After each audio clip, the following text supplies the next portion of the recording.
Now, the official Suncoast weather with ABC7 meteorologist John Scalzi.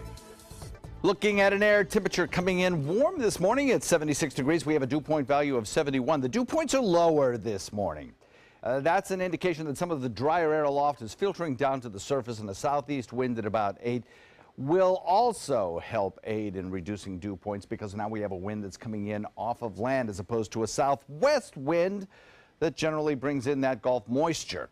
We're looking at 75 degrees in Wauchula, Arcadia, Myakka, Parrish at 76, O's Bradenton, Lakewood Ranch at 76, Northport at 77, 76 degrees in Punta Gorda. A little warmer near the coast, though. We have 78 degrees in Inglewood, Venice, and 79 Longboat Key.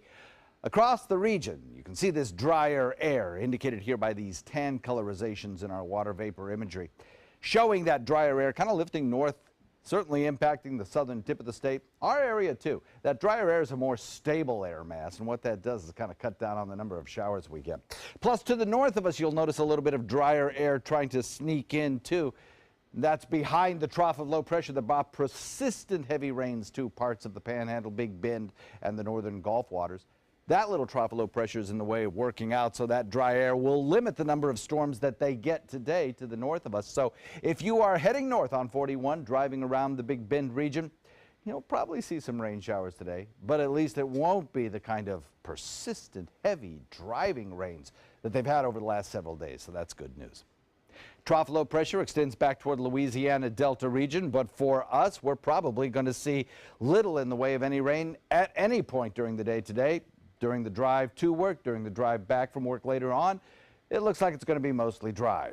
Now, we may catch an isolated shower in inland areas, Hardy, DeSoto, inland Charlotte, maybe an isolated shower, but that's about it. Otherwise, yesterday's rain showers that kind of formed, brought down by that trough of low pressure, really didn't do a whole lot in our areas, mostly Tampa Bay north that got impacted. We got a little bit of drizzle, a little bit of patchy rain, most of the showers dying out before they ever made it to shore. A little bit of fair weather cloudiness out there right now, but certainly not enough to block the daytime heating. We'll have plenty of sunshine as we head into the afternoon. Weather highlights show that trough of low pressure, again producing at times some stronger storms to the north of us, mostly from about Cape San Blas back to the west toward Louisiana Delta, but not nearly as many as we have seen over the last couple of days. High pressure builds in, we get more of a southeasterly wind flow, and that means a little bit of a wind shift that takes us back to those typical afternoon thunderstorms. Not the ones you get in the morning so much, but the ones you get later in the day. Couple of tropical areas that we're watching. You know, yesterday it didn't look like there was much out in the Gulf, but again, things pop up quickly, and this one back to the west off the coast of Africa has about an 80% chance of developing, so plenty of time to watch that one.